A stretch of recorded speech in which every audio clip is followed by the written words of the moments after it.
c'est vrai. Pourquoi? Parce qu'en fait, pourquoi choisir le moment des élections pour voir que l'espace civique ou civil est restreint? Pourtant, ces restrictions ont toujours fait l'objet de nos critiques dans l'opposition. On a vu des partis qui ont été empêchés de manifestations, empêchés de réunions, et c'est à ce moment-ci qu'ils surgissent.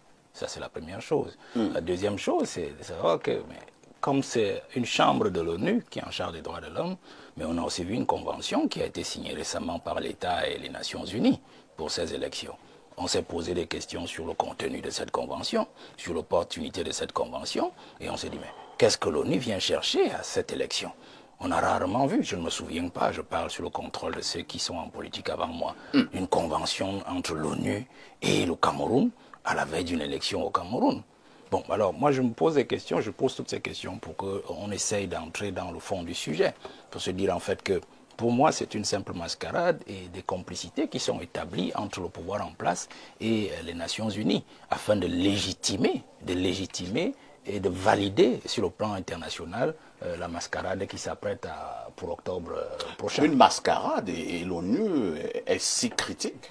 Ben, quand je dis mascarade, on a bien vu ce qui s'est passé à l'ECAM, on a vu ce qui s'est passé devant le Conseil constitutionnel. Pourquoi est-ce que cette Chambre des Nations Unies pour les droits de l'homme n'est pas intervenue? Elle n'est pas intervenue. Pourtant, là aussi, il y a eu des graves atteintes aux droits. La participation à une élection est un droit, surtout quand un dossier est clair, quand un dossier a été bien monté et qu'il ne souffre de rien du tout. On a vu ces falsifications qui ont été faites par le ministère sur son propre site, afin d'invalider une candidature. Pourquoi est-ce que ces Nations Unies ne sont pas intervenues pour dire non, allô? Non, ils ne sont pas intervenus. Alors vous voyez que, et quand ils disent que les restrictions, mais les restrictions, pourquoi est-ce qu'ils ne soutiennent pas ces gens-là qui font justement l'objet des restrictions depuis des années? Donc voilà les questions que moi je me pose pour dire en fait que c'est une mascarade et qu'on voudrait peut-être nous faire croire que l'ONU est du côté de l'opposition en septembre 2025, la veille des élections, et que lorsqu'il faudra valider la mascarade du 12 octobre prochain, qu'on dise effectivement que l'ONU était du côté de l'opposition et que malgré cela, peut-être que le pouvoir en place a réussi quand même à faire passer son pion. Merci Valère Bessala, même si le mot mascarade peut faire l'objet de beaucoup de débats. On passe la parole au politologue Owenangimi. Professeur, l'ONU s'insurge et condamne les exclusions de certains leaders au Cameroun de cette présidentielle. L'ONU pense qu'il y a deux problèmes au niveau des restrictions des droits civiques au Cameroun. Votre regard? Bon, l'ONU s'est exprimée. On se demande sur quelle base. Peut-être n'a-t-elle pas suffisamment connaissance du cadre normatif et institutionnel de l'élection présidentielle au Cameroun. Maintenant, sur le plan transactionnel et opérationnel, vous n'avez qu'à regarder les candidats dont les dossiers ont été validés. Ils n'ont pas été validés sur la base de l'arbitraire, ils ont été validés parce que ces dossiers ont été montés. Et les candidats qui ont été invalidés, c'est parce que leur dossier était vicié. Non, pas de mascarade. Il n'y a aucune mascarade là-dedans. Les dossiers étaient viciés de part en part. L'ONU s'exprime au moment où on voit ces candidats commencer à se déployer dans ce qu'on appelle la pré-campagne, qui n'est pas strictement réglé par la norme, mais dans les conventions, on s'accorde à ce que les formations politiques et les candidats qui veulent déjà mobiliser ceux qu'ils considèrent comme leurs sympathisants et qui veulent attirer l'attention et la sympathie de l'électorat, ils ont commencé à se déployer. Est-ce que cela peut se faire s'il y a restriction des droits civils et civiques? Merci, professeur Onkoumvondo. L'ONU est donc inquiète quant à l'organisation d'une élection libre, transparente, inclusive et honnête. J'ai envie de sourire lorsque j'observe ce que moi je qualifierais de simple agitation, pour dire en même temps combien de fois personnellement, j'ai cessé de faire confiance à ces organisations internationales à travers leur commission de ceci ou de cela. Ici, nous parlons d'une commission. Moi, j'ai l'impression que l'ONU est plutôt en train de soutenir l'opposition, là. Loin de là. Ah bon? Mais permettez-moi de continuer en exprimant la méfiance que j'ai vis-à-vis de ces organisations internationales. Loin de nous ici, vous savez qu'il y a un peuple qui est massacré dans ce génocide que nous connaissons à ciel ouvert, à Gaza. Mais passons.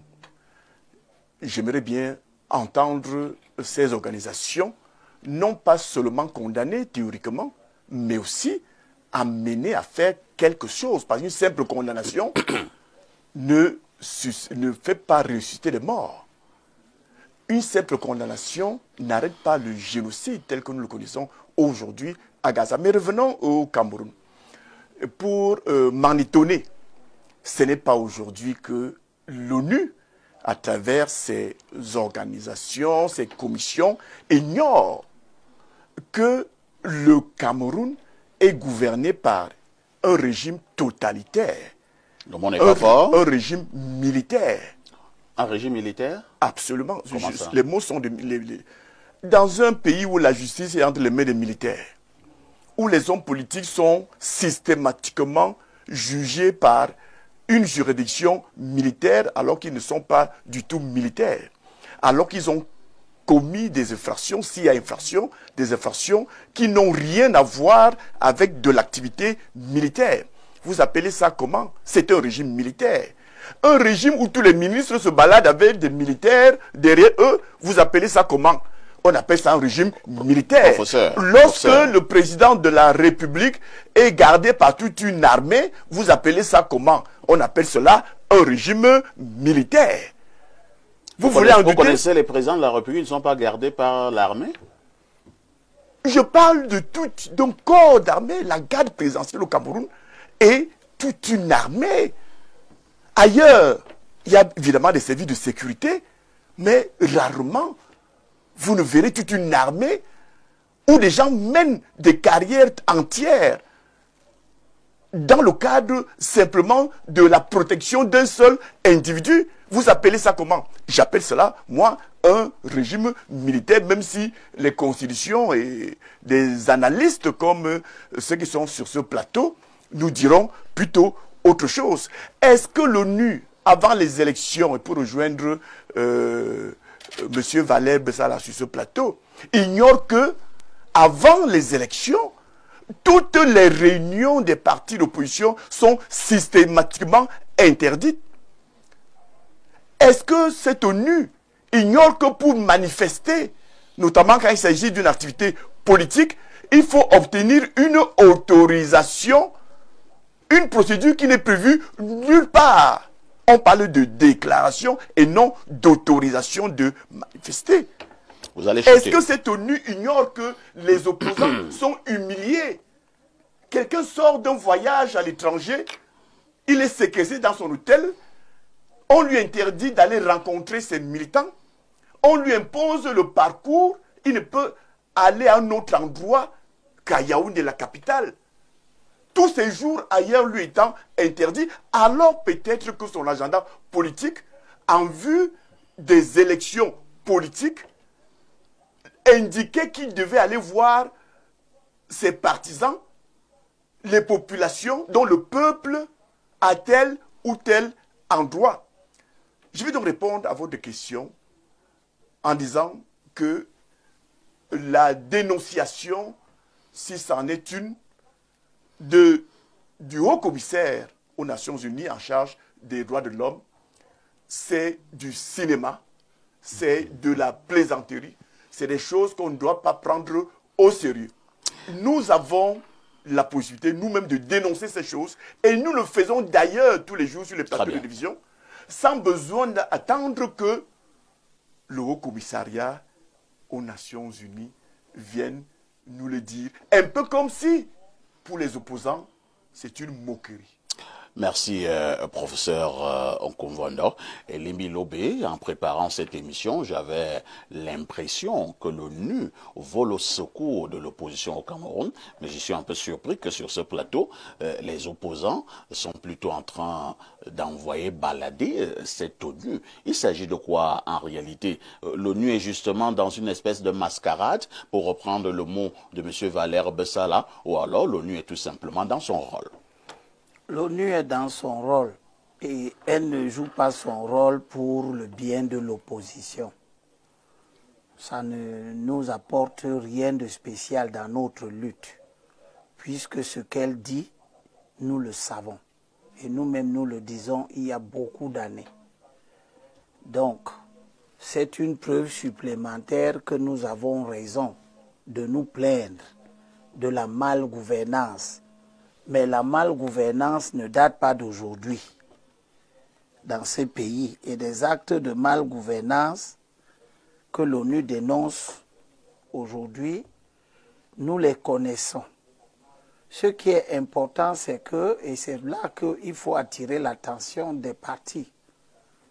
Je demande à l'ONU, dans son regard vis-à-vis de nos pays, pour ne pas être dans une logique impérialiste du 2 poids 2 mesures, de dénoncer les actes d'atteinte aux droits de l'homme lorsqu'elles se font aussi en France. Avec les gilets jaunes, nous avons vu ce que le gouvernement français dit démocratique, qui donne des leçons à toute la planète, a eu à faire, et d'autres essais. Donc l'ONU doit être vraiment impartiale, comme dit le professeur Nkumvondo. La question du conflit israélo-palestinien est une question essentielle dans l'humanité aujourd'hui. On aurait souhaité voir l'ONU qui certes prend des positions contre l'État d'Israël, mais les prendre de façon beaucoup plus ferme et beaucoup plus marquée. Il y a beaucoup de résolutions du Conseil de sécurité et des résolutions de l'Assemblée générale des Nations Unies qui ont déjà condamné l'État d'Israël. Mais l'État d'Israël qui est embarqué par un certain nombre d'acteurs politiques juifs et israéliens dans des comportements génocidaires n'écoute personne et s'entête. Pour le Cameroun, tant pis pour ceux des opposants qui vont vouloir faire des propos de l'ONU un fonds de commerce politique. Je leur demande de ne pas tomber dans ce piège. Parce que ceux que je vois en train de vouloir instrumentaliser ce que l'ONU vient de dire, c'est ceux qui étaient au gouvernement en train de soutenir le régime que l'ONU condamne. Ce n'est pas aujourd'hui que on interdit les manifestations. On interdisait les manifestations quand Bello Bouba, Issa Chiroma, Kanto étaient au service de ces régimes. Et l'ONU avait déjà décrié ça. Ils ne se sont pas sentis particulièrement concernés. Qu'ils soient aujourd'hui comme ils ont toujours été, indifférents à la violation des droits de l'homme au Cameroun. Donc ce sont des acteurs politiques qui ne sont pas face à de la nouveauté. Ils sont au service. Ils ont servi une cause. Eh bien, si aujourd'hui ils découvrent que la cause qu'ils ont servie était mauvaise, c'est tant mieux. Mais les propos de l'ONU ne doivent pas leur servir de fonds de commerce. Merci. Pierre Blériot-Niemek, l'ONU, ou si vous préférez, ce haut commissariat de l'ONU aux droits de l'homme n'est pas également passé par 4 chemins pour attirer l'attention du gouvernement sur la lutte contre la montée des discours de haine, de la désinformation et de l'incitation à la violence en ligne et hors ligne, conformément au droit international des droits humains. Pour l'instant, lorsque l'ONU est en train de relever ses griefs entre guillemets, parce que je viens de suivre Elimbi Lobedi tout à l'heure que rien n'est nouveau sous le soleil, eux ils le font depuis de nombreuses années. Est-ce que c'est parce qu'ils le font depuis de nombreuses années que l'ONU ne devrait pas venir condamner ces actes au Cameroun? Alors, moi quand j'étais élève, ensuite étudiant, j'entendais parler de l'ONU. Je croyais que c'était une organisation des personnes savantes, morale, ainsi de suite. Je me disais que si ces gens disent quelque chose, mais cette chose est d'une véracité, ainsi de suite. Je pensais la même chose des grands médias. Alors, quand je me suis rendu dans la vie réelle, je me suis rendu compte que non, quand vous entendez la ONU, le monsieur qui écrit ça a ses amis ici au Cameroun et tout, qui lui font des petites notes. On dit que si tu fais comme ça. J'ai commencé à découvrir que quand les grandes radios là, que nous connaissons et tout, ont des amis, ça peut être des amis du gouvernement, des amis de l'opposition, c'est des gens qui leur font des petites notes et puis disent que bon, si tu dis ça, ce monsieur ne nous connaît même pas, le monsieur commande là. Il ne s'intéresse pas du tout à nous. C'est-à-dire c'est des petits pays comme ça, comme nous, mais pour renflouer leur gibecière. Ils parlent de nous, comme ça. Des fois, l'ONU dit des choses qui n'existent pas. D'autres fois, elle dit de très bonnes choses, mais je veux dire, ce n'est pas par souci pour nous. Non, non. L'ONU, c'est une organisation des grands qui, de temps en temps, parle des affaires des petits, mais qui organise des affaires des grands. L'élection au Cameroun a besoin d'un climat particulier. Nous n'avons pas réussi à atteindre ce qu'il fallait atteindre. Parfait ici. De mon point de vue, et ça va choquer, j'ai dit ça depuis longtemps, Paul Biya nous a eus. À quel niveau? Oui, il nous a eus. Pouvons-nous dire à la main sur le cœur qu'on aura finalement une coalition pour cette élection du 12 octobre? Je voudrais d'abord remarquer que selon ce qui a été fait comme analyse, l'élection présidentielle n'est pas une élection de parti politique. C'est une élection d'individus, de candidats. Et là, je suis d'accord avec un analyste qui parlait des qualités du candidat. Intégrité, tout ce qu'il a cité. Vous voyez? Alors, qu'on dise que l'univers ne pèse pas, c'est pas ça le débat. C'est le candidat qui intéresse le peuple camerounais à l'élection présidentielle. Alors, c'est pour ça que moi j'ai accepté votre thème. Non pas pour venir brouiller le message de ceux qui sont en scène pour l'élection présidentielle, parce que j'estime que c'est malsain. J'estime que c'est malsain. Si nous voulons vraiment le changement, que ce soit ceux du parti au pouvoir, que ce soit qui ne l'avouent pas, que ce soit ceux de l'opposition, nous devons laisser ces gens. Vraiment des noms d'oiseaux que j'ai entendus sur tout ça, vraiment, c'est pas sérieux. J'estime, excusez-moi le terme, c'est pas sérieux.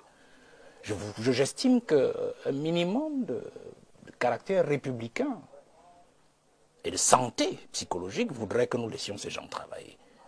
Je crois que nous voulons le changement. Si nous voulons. Alors, si je continue dans sur les candidats, sur cette coalition, votre thème c'est que peu l'improbable.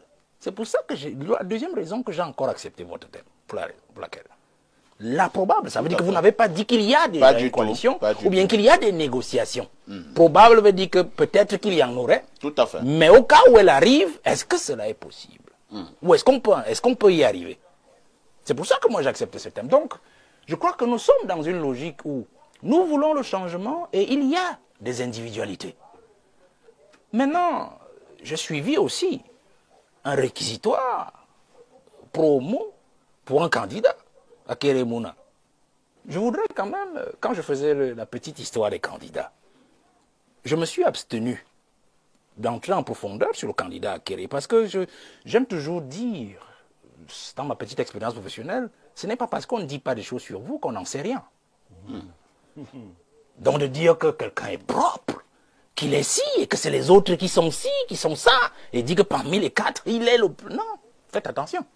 Je pense même que si on sortait peut-être ce que le peuple ne connaît pas sur lui, peut-être qu'on regardait les trois autres comme des anges. Donc, je ne voudrais pas...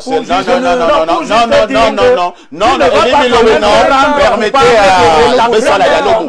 Allez-y, Valérie. Tu ne vas pas te rendre coupable de promotion d'informations. Vous n'avez pas la parole. Si tu sais des choses sur Akere, mets-les sur la table. Tu les caches pourquoi? Toi, tu sais des choses. Donc, tu es prêt à ce que le peuple camerounais aille dans l'erreur. Si tu sais des choses sur Akere, on vous a compris. Allez-y, Valère. Allez-y, Valère. Donc, je suis dans la logique. Je suis dans la logique, puisque le peuple a adoubé l'évêque de Yagua, qui disait que même si c'est le diable, on prend d'abord Qui t'a dit que le peuple Donc, si nous sommes dans cette logique, il faut que l'on comprenne qu'on laisse les candidats travailler. L'idée de coalition ou de candidat consensuel est une idée simple. Ils travaillent tous, ils engagent leur campagne, je crois le 27 ou le 28 septembre, ils ont 15 jours, 3 ou 4 jours avant l'élection, peut-être d'autres vont accepter de reculer, et puis fusionner avec d'autres. Et là, on aura peut-être notre coalition, on aura peut-être notre candidat consensuel ou un ou deux candidats consensuels. Ce qui est le plus important, c'est qu'on les laisse travailler et qu'on ne brouille pas le message. Ça, c'est la deuxième chose. La troisième chose, monsieur Aïssi, c'est que lorsque j'ai fait la petite historique, je voulais en fait au fond, et là je continue dans cette logique pour dire que les candidats de la table, parce que je préfère, vous m'avez résumé parfaitement, les candidats de la table, pour dire qu'en fait, au-delà de leur âge que j'ai évoqué, pour dire que la jeunesse était écartée, mais il y a que candidat de la table n'est pas toujours péjoratif. Candidat de la table veut dire en fait qu'ils connaissent encore beaucoup mieux Paul Biya que les tout autres. Parce que Bello, Issa, ils le connaissent depuis Aïdjo, ils ont travaillé avec lui. Akere même d'ailleurs aussi, depuis Aïdjo, étant jeune sous son père. Et puis, Maurice Kamto qui a travaillé dans les années 90, qui a travaillé à la suite dans l'affaire Bakassi, qui a travaillé comme ministre. Donc ils connaissent Paul Biya. Donc les candidats de la table, certainement, et là, Blériot a dit quelque chose, qu'il y a peut-être un risque à penser qu'ils sont peut-être sortis, du moins les 3 premiers, ou les deux premiers sont sortis, peut-être pour venir brouiller le message de l'opposition. Peut-être aussi, accordons-leur ce bénéfice du doute, et moi je reste dans le bénéfice du doute, puisque nous sommes dans cette logique, ils sont sortis peut-être parce qu'ils connaissent ce monsieur mieux que nous tous, et ils sont peut-être les plus à même à dire aux autres de l'opposition, touchons par là. Vous comprenez? La dernière chose que je veux dire, je sors par là, c'est que moi par contre, c'est peut-être la critique que je vais faire. Et je suis désolé de le faire. J'ai comme l'impression qu'ils font vraiment leur campagne sur les essences politiques du passé.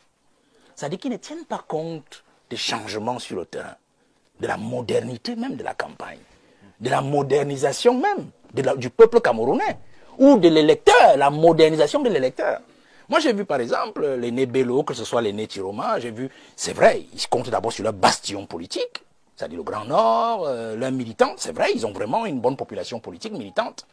Mais j'ai comme l'impression qu'ils partent du fait qu'étant déjà très populaires et très connus dans le septentrion, ça va peut-être faire tache d'huile dans le reste du pays, avec ce genre de choses.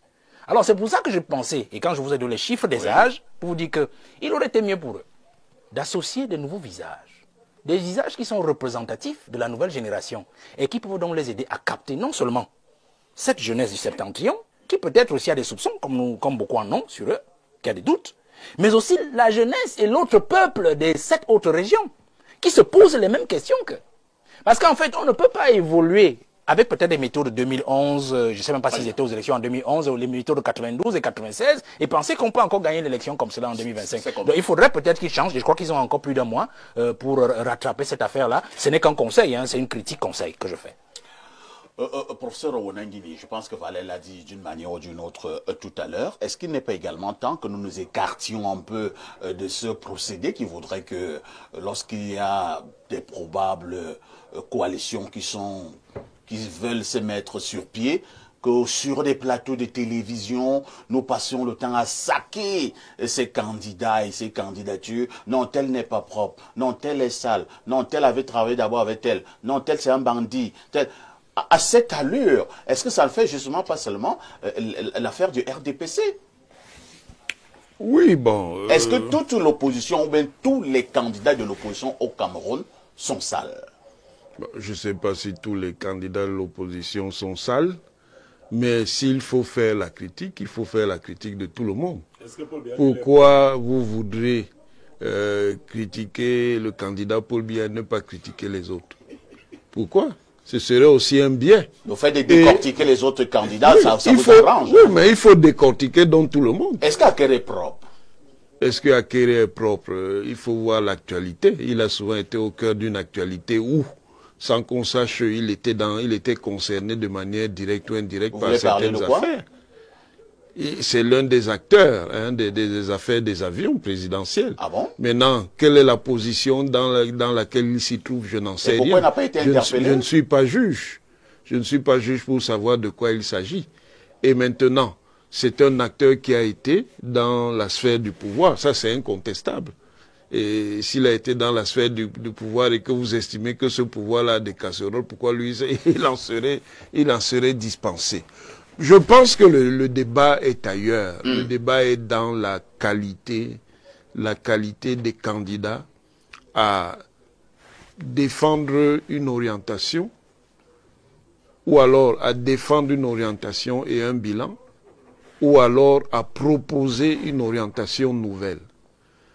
Ces candidats-là sont en réalité des candidats de récupération. Ça veut dire qu'ils pensent, à tort ou à raison, qu'on est dans une conjoncture où ils peuvent l'emporter face au président Biya, parce que le président Biya connaîtrait, hein, c'est ce qu'il pense, mais il se trompe, une espèce d'évaluation. Et jusqu'à présent, moi je ne vois rien de ce qu'il propose.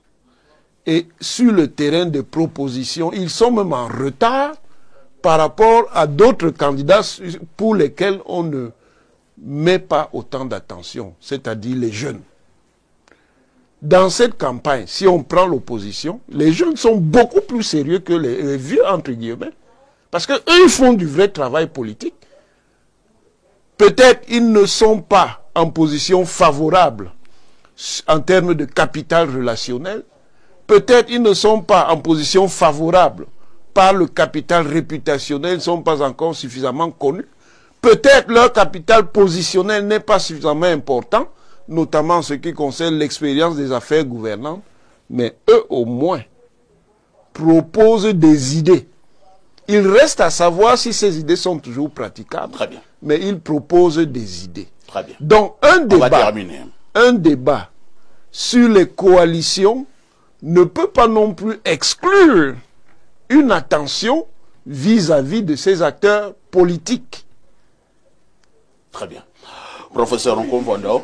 Je voulais simplement, tourner la page de ce sujet et inviter la presse à aider le Cameroun, dans les médias. On ne peut pas, en une période de pré-campagne, donc en pleine compétition déjà électorale, focaliser l'attention de l'opinion sur des coalitions. Les candidatures sont lancées. Il faut se tourner vers le peuple. Demander à ce peuple de se mobiliser pour aller aux élections. Les coalitions font partie du jeu politique, pas professeur. Encore que je vais vous le dire.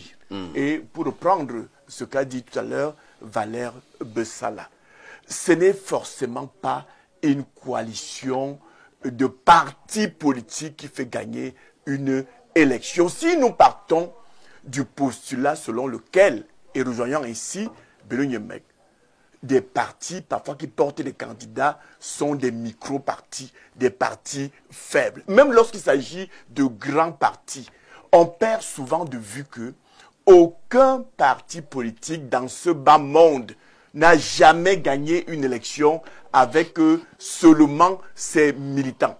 C'est une affaire du peuple. Et il faut demander au peuple de se mobiliser le 12 octobre pour aller faire son choix, chacun de façon individuelle. À la fin de l'opération, on va faire le décompte des voix. Et le candidat parmi les 12 qui aura reçu le plus grand nombre de suffrages sera proclamé président de la République, avec l'espoir que ce soit un candidat de l'opposition, mais pas n'importe quel diable, même s'il s'agit de voter le diable. Le mot d'ordre donc, pour nous hommes politiques qui voulons le changement, c'est dire au peuple que allez voter le 12 octobre. Et quand vous voterez, retenez ceci, ce sera tout sauf Paul Biya et le changement viendra. Puisqu'il ne s'agit pas de majorité